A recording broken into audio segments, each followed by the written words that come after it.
Good morning, everybody. It's wonderful to see so many of you here today. Parent and Family Weekend is one of my favorite times on campus. It's a chance when you get to experience read the way your students do. The conversations. Got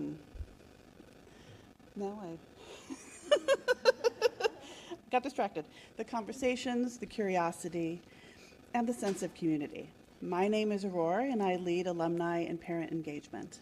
Our work is about building connections between alumni, students.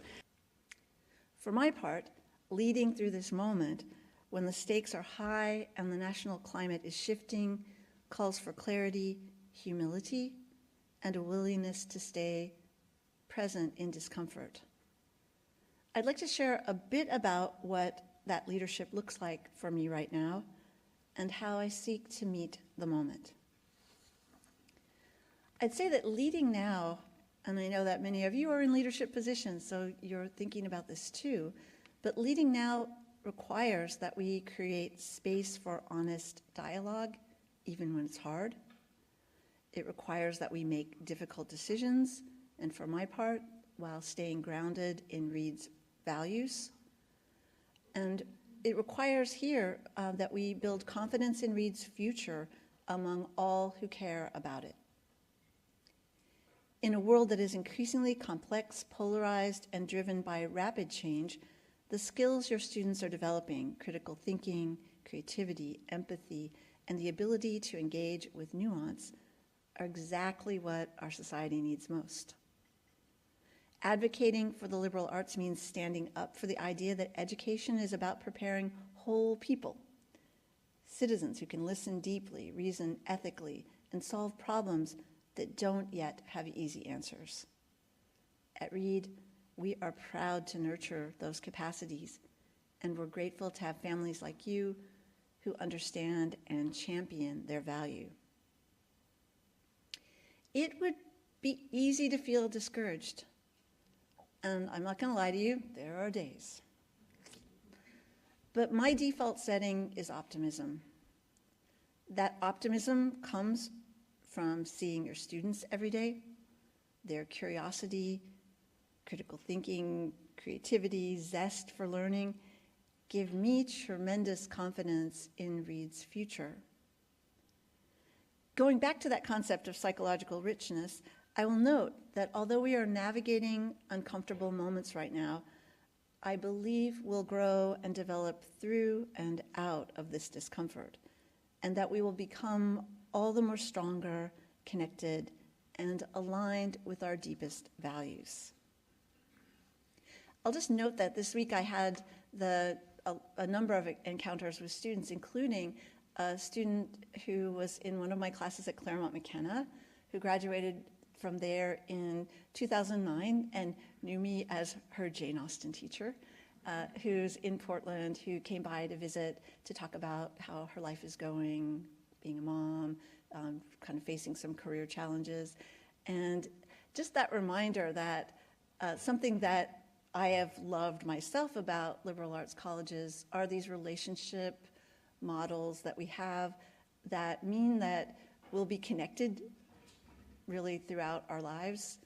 I went to a large state school, Oklahoma State, and didn't really have that experience, although I had professors who mattered a great deal to me. This kind of environment is really, truly special.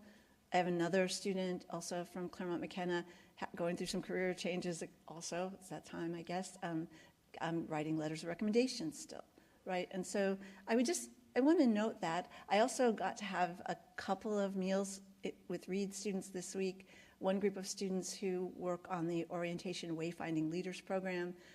And those students, I had asked them to help me out because I had a recruitment event that afternoon. And I said, tell me what you think I should tell prospective students to give them an idea of what is valuable here at Reed. And they rattled off things. First and foremost, our faculty really care about us. And one student talked about some struggles she was facing, and she said that her faculty member checked in with her after fall break and said, I was thinking about you over fall break and hope everything went okay. And she said it just blew her away that her faculty member was thinking about her over the days when what the student imagined is they were off lounging and eating bonbons, right? No, Kathy, no, that's not what, but you know, that sense that you're present for your faculty even when you're not in the classroom. So that was it, that care that the faculty have. Another student said, my fellow students, tell them how amazing it is to be in this environment where everybody takes it seriously and wants to talk about ideas and is up for this challenge and up for this adventure. Other students pointed to the natural beauty of our campus, and there was one, as I am a fan of the canyon, talking about what it means to be able to just walk through a forest on your own campus. And in general, they talked about things that are the same messages I take out, and I'm glad to hear those from our students. On Thursday night, I was at a dinner, Kathy, you were there too, and there were students there, and we'd gone around asking students to introduce themselves, and there I heard students saying, in our classrooms, we co-create knowledge. That's a line I use all the time, right? But I'm going to say that then they began talking with the visiting speaker at a level that was so engaged and thoughtful. I felt enormous pride. So I wanted to say, why wouldn't I be optimistic about the future when I get to be part of this community? Now, we know that your students may face challenges, sometimes academic challenges, sometimes unexpected personal, financial, or health-related hurdles. I know this is worrisome for you. It's worrisome for us. And at Reed, we do work to meet those needs. And I wanted to just say that I've got a bunch of people here today, and when we open for Q&A, I want to be sure that if you have questions about resources, that you know that we've got people here who are ready to share the mic and help answer those. We have our Dean of the Faculty, Kathy Olson. We have our Vice President for Admission and Financial Aid, Milian Trulov. Chris Tutane, who's our Dean of Students. Phyllis Esposito, our Vice President for Institutional Diversity. And Hugh Wynn, who is our Vice President for Advancement. We have other people here too who are team members, so if there's anything that stumps all of us, we've brought people here who can be helpful in helping you understand better what we do here at Reed. So let me just rattle off a few of the resources that we offer to help your students thrive.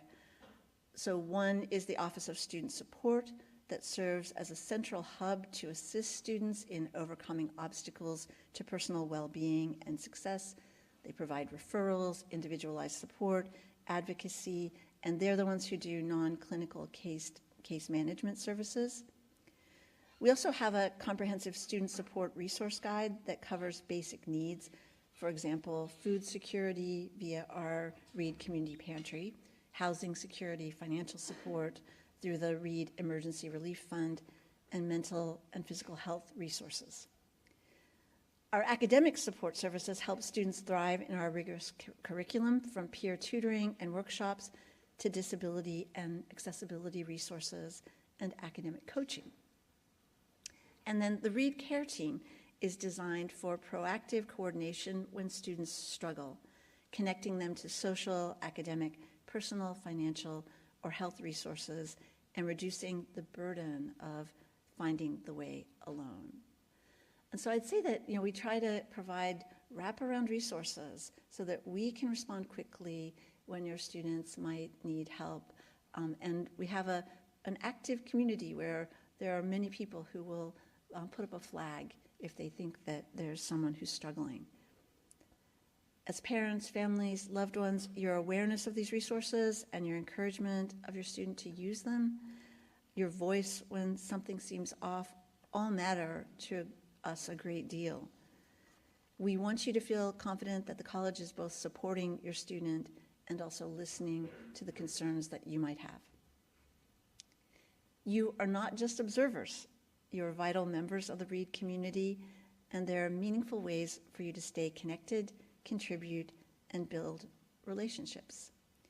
So we have information on our parent and family engagement page, so that can help you stay connected via regular communications. You can sign up for campus news updates, weekly resources, and reminders that are delivered into your inbox.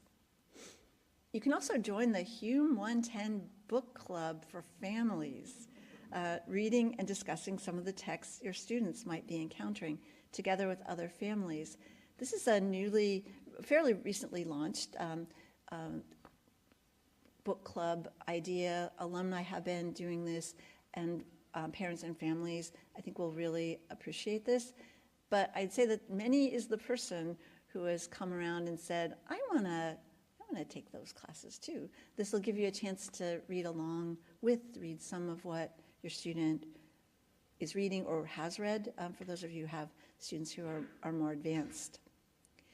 Please consider joining the Parent and Family Leadership Committee, which gives families a platform to advise college leadership, lead engagement events out around the country and the world, and help build the family community around READ.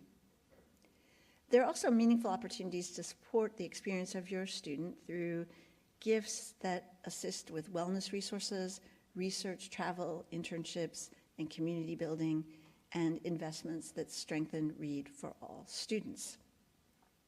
Then lastly, I'll note that advocacy for higher ed. One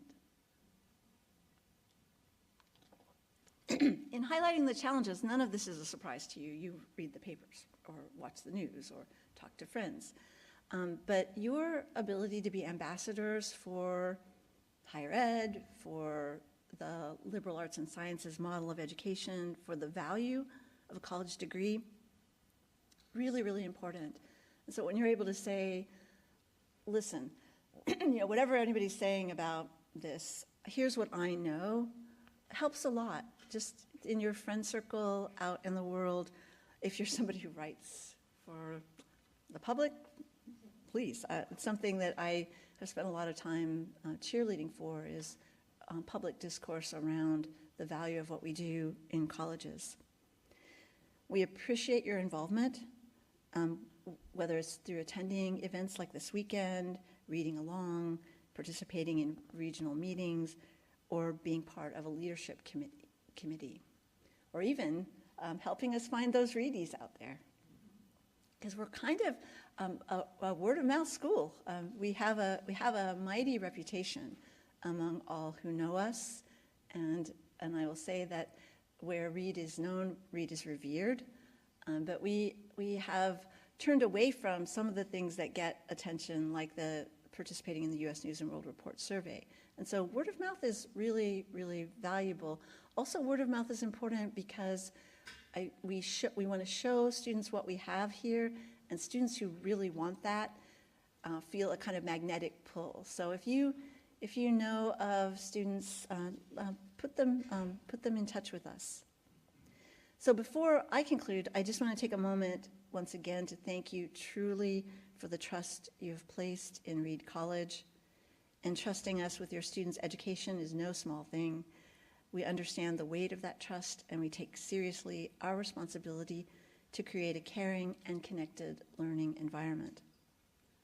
The years that your student spends at Reed will shape far more than their transcript. They will learn how to question deeply, think independently, and engage courageously with the world around them.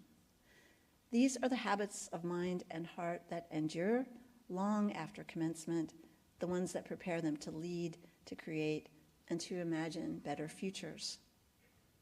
You, as parents, family members, loved ones, are part of that legacy. Your support, your patience, your advocacy, and your belief in what this kind of education makes possible, all of that matters. So thank you for being part of the Reed community, for walking alongside us through moments of challenge and of growth, and for continuing to believe in the power of a Reed education to change not just individual lives, but the world our graduates will go on to shape. Thank you so much.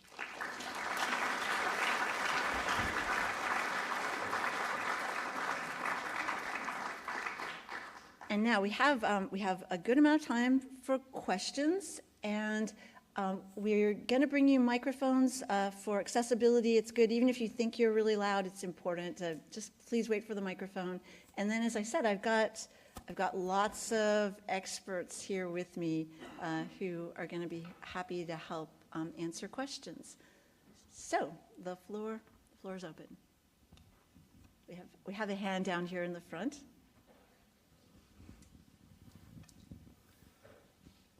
Thank you, Audrey. Good to see you. For those of us who are trying to keep track, could you publish or send us a list of all of the wonderful resources that you've just mentioned, some of which are brand new to me? We will make sure that happens. And I'm glad to know that you're curious about these, and glad to have put them in front of you if you hadn't seen them, and that U is for all of you. So yeah, we'll be happy to send that out after.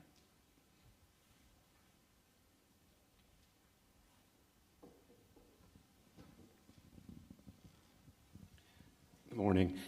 So Reed and many other top-tier liberal arts institutions are heading to a $100,000 a year price tag.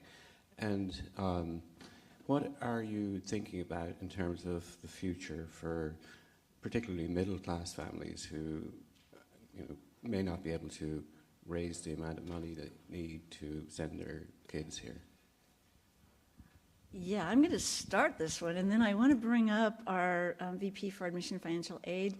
The starting point I would make is that, yeah, I understand that the price tag is high. One of the things that I'm acutely aware of here at Reed, because of our size, is that we have to provide the same level of support that institutions that are much larger provide, and we're not planning to grow large in any time in the near future. So we're really mindful, and we work hard to contain the costs to families. And then also, one of the things that I admired from really day one when I met my esteemed colleague and friend Milian Trulove is that I had come from the Claremont colleges, also in the same situation in terms of price point and challenges because of size and scale, is that at the Claremonts we would often talk about the barbell, where we're able to support high need, we are getting full pay, and then we don't really have as many middle class and middle income families. And when I arrived, I was learning from Milian about ways in which he was seeking to address that and to, attend to the needs of middle income families. And so, Milian, why don't you say some things about this? Because again, I'm very proud of this work. I'm proud also to know that so I say we don't do U.S. News and World Report. We do, though, point to rankings that are based on data. And recently, one of the things that I've been really proud of is that we're showing up on the list of best financial aid, like in the top 5 in the country for best financial aid packages, right? That's one part of this. But I want you to say a little more. And you'll note in the last 25 years, Reed has regularly been in the top 20 schools in the nation, according to students, in terms of an affordable education. Some schools have exceeded that $100,000 gap. We increase tuition very judiciously. There are a lot of long conversations about the cost to educate students. But one of the commitments that remains is to fulfill 100% of demonstrated need. In the last 10 years, we've tripled the number of middle-class families here at Reed. And part of that is because of our commitment to be affordable at all aspects of the economic spectrum. Most recently, you've probably heard about the Reed Promise, our commitment for families who make under $100,000 to attend Reed tuition free. That doesn't mean our middle class families don't receive anything. As you all know, we're committed to helping all families among all income bands find Reed to be affordable. And in addition to that, some of the programs that Audrey mentioned are things that aren't normally covered by other schools or other institutions, like a low student contribution, helping you all with resources like books, like travel, like internships, are things that aren't even considered in that number. So our core commitment is to make sure everyone can do school without concern or worry about cost. And if that's the case, I think you all know you can reach out to our financial aid office. We're good listeners and we make reasonable decisions to help continue to make READ affordable for you all and also for future generations. Thank you. Thanks, Milian, and thanks for that question. Right here. Oh, I'm sorry. That was the harder one. Thank you, Adam. You mentioned the current political climate. Has READ had any specific directives that you've had to respond to, either, targeted at READ or maybe in a larger consortium of liberal arts colleges, or things that you're reacting to right now? Thank you for Just that staying question. under the radar. No. Thank you for that question. No, we have not had anything that is directly aimed at READ as a directive from the federal government. We also, at this point, our faculty who receive federal funding are continuing to receive funding. I believe that we've had one was it a sub grant? And this was from somebody who had a grant at another, who was working on a grant here that was administered by another institution that was canceled. But we have not. And yeah, I know that the staying under the radar is, it's a complicated phrase, and I appreciate you saying it because I think about it too. I recognize that I was talking about our scale and size. It gives us an advantage. Our location sort of gives us an advantage in that regard, because I do think that the worry right now as we see the high profile cases is that whatever's going on here, there are multiple motivations, and that a lot of what we're seeing right now from the federal government does not have the interests of higher education, our students, our faculty, or right in mind. And so for my part, I just want to note too that I do get I get anger and frustration from people who want us to say more and be more defiant, and we are in our own quiet way doing this because we know what our values are and we're holding close to our values. And so these are the times I've been in higher education for 30, going on 35 years, not counting my graduate education or my undergraduate, right? But I've never seen what we're seeing now, and the kind of irrationality of some things. It's really upsetting. This is one of the reasons why I've highlighted advocacy, because I do believe that out there we need as many voices as we can get saying, wait a minute, this isn't right. This isn't right. And whether it's what's happening with our international students and visas, or what's happening with the dismantling of research, the literal dismantling of the Department of Education, there's just a real push to denigrate the space. And for my part, something that I've said, I think I used this phrase in my inauguration remarks. It's a kind of slogan for me, coming from the educational theorist Paulo Freire. Education is the practice of freedom. In my life, it was transformative. I would not have had the opportunities that I've had if I hadn't gone to college. So I want that to be possible for young people now. And I think that we need to defend the space. And so thank you for that question. And so right now, day by day. Yeah.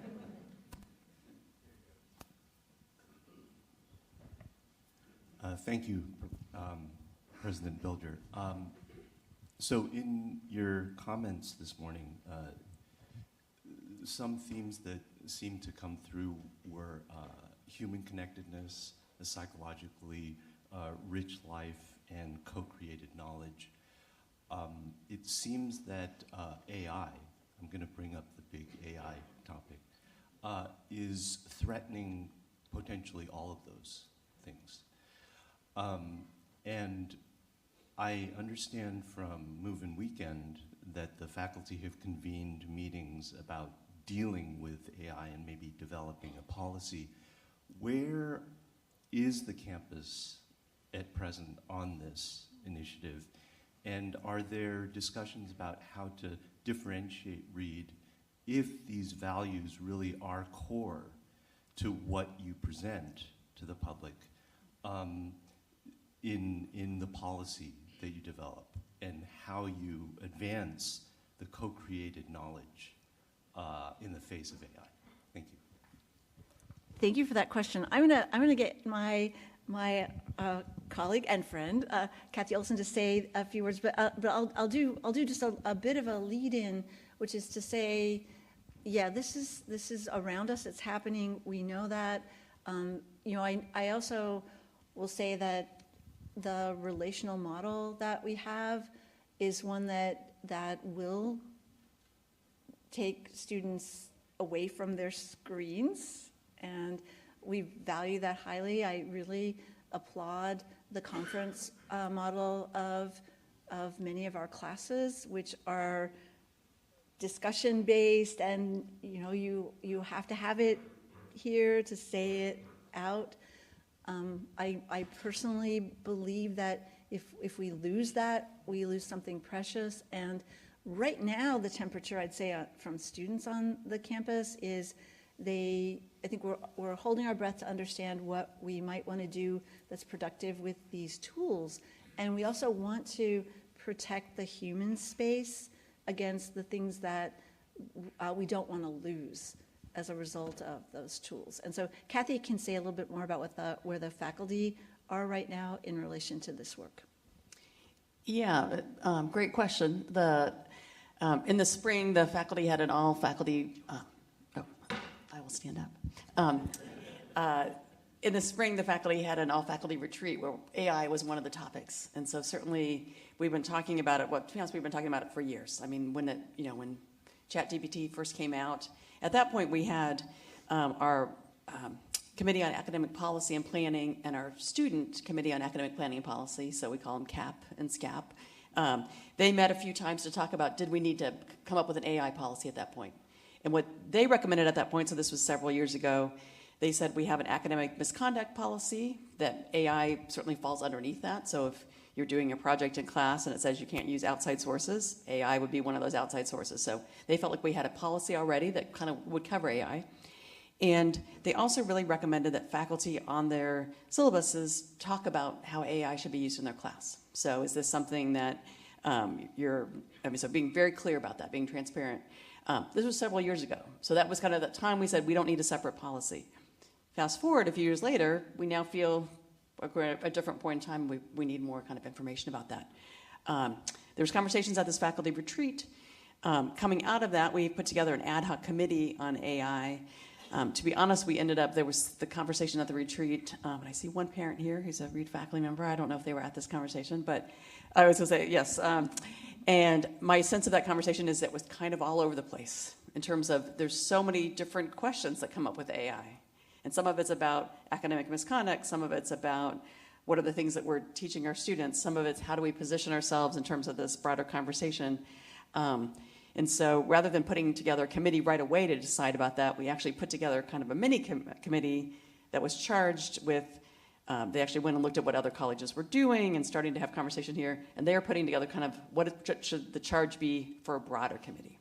The committee primarily has faculty on it. It also has Val Moreno, who's our CEI, overseeing IT here. And so in answer to your question, we don't have the answer today. We do realize this is a really important and big question that we need to be thinking about.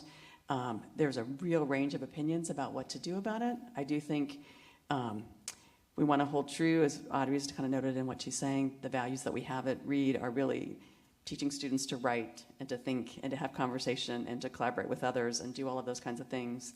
They're also in a world where AI is present. I mean, it's in many applications that you're using. They have AI as a part of it, and there will be AI involved in the careers that our students go on to do. And so thinking about how do we bring all of those in and come up with a policy.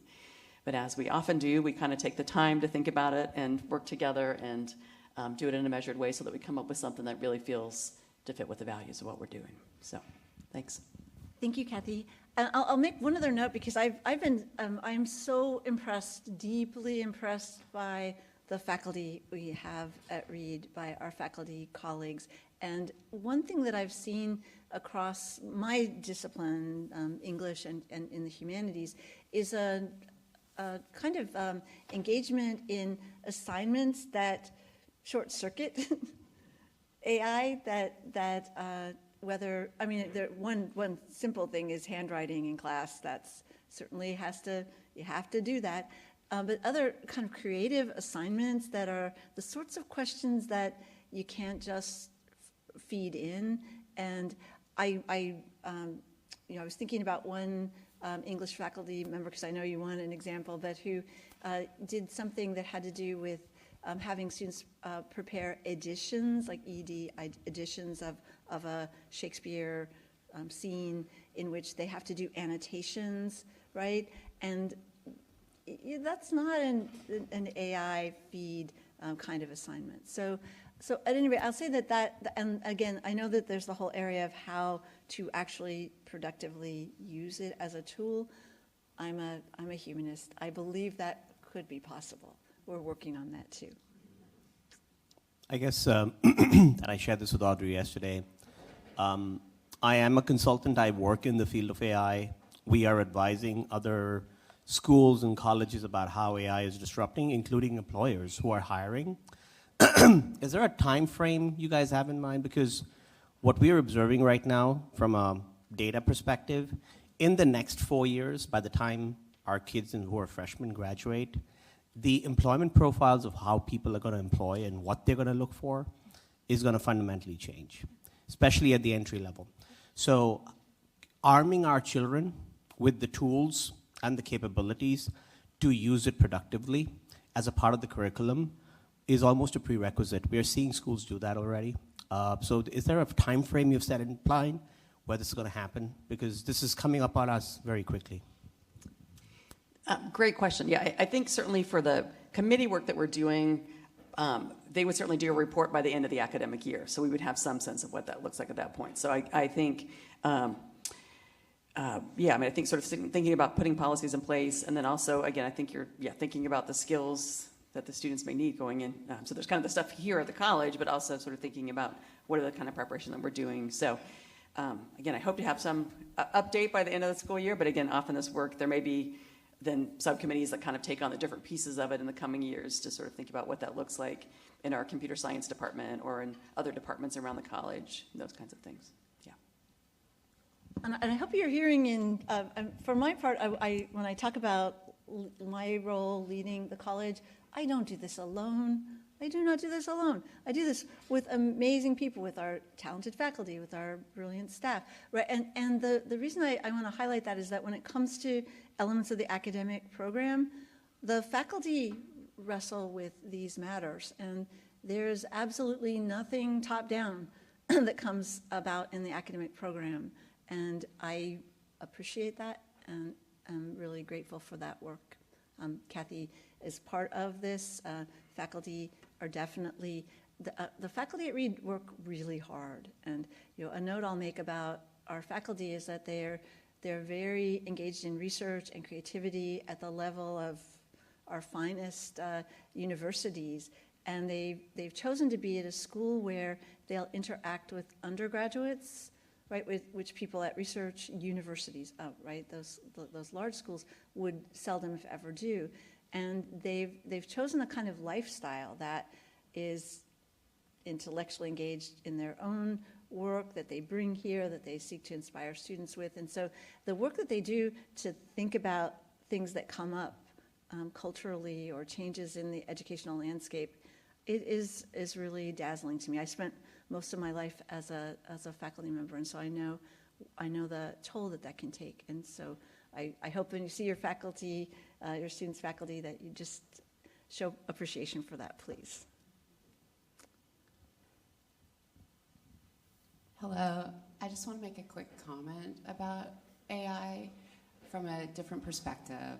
So I have a disability, and while I completely understand that AI could be used for a whole wide gamut of things, good and not. For me, it allows me to accomplish the kind of research, I make sure it's peer reviewed, I check it, that helps me with my disability to figure out what options I have medically. It's been very helpful over the last 5 years. And as well, writing. And the way I write with it is I will put a draft in, it'll rewrite, I'll rewrite. It's a lot like working with a writing partner. There are lots of things that AI can accomplish and open up for students.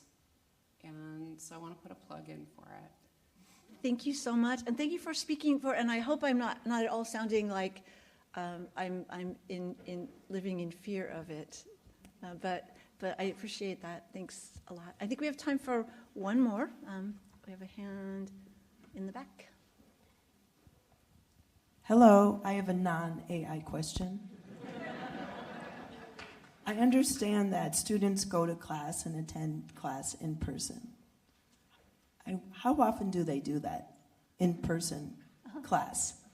And if they're not doing it in class, how often do they not do it in class? Like online or something? If the question is, do we have any online-only classes? I'll start there. We have, at this point, Kathy can say. Yeah, we don't have any like all online classes. So any class your student is involved in will have an in-person part of it. Yeah. So there are some classes. So we have some faculty will teach like a flipped classroom where the students will watch lectures beforehand and then they'll come in and they'll do the work in class, and so they'll be interacting with the professor there. Some of the humanities classes have some of the lectures online, but then you're meeting with small conferences to discuss those. We do have this one situation where our Arabic class, we do not have an Arabic instructor, so we actually have students that are in a classroom with a language scholar, and we have somebody from Morocco who's teaching it online. So the person is online, the students are all in the classroom, and they have someone who's their instructor who's there with also this instructor. So every class your child is in is in person. So. Yeah, and actually to say just a tiny bit more about that, because in March of 2020, which was 2/3 of the way through roughly my first year at Reed, the beginning of March we had zero online classes in the history of this college, I would say. And by the end of that month, we'd put the entire academic program online because we had to send people away, put people in their rooms if they were staying here. And here too, the way in which the faculty and students also and staff came together to figure out how we would configure this campus, come back together, keep everyone safe. It was magnificent. And one thing that I heard a lot, well, I heard a couple things. One thing I heard was, how could you trust to bring students back to campus at all?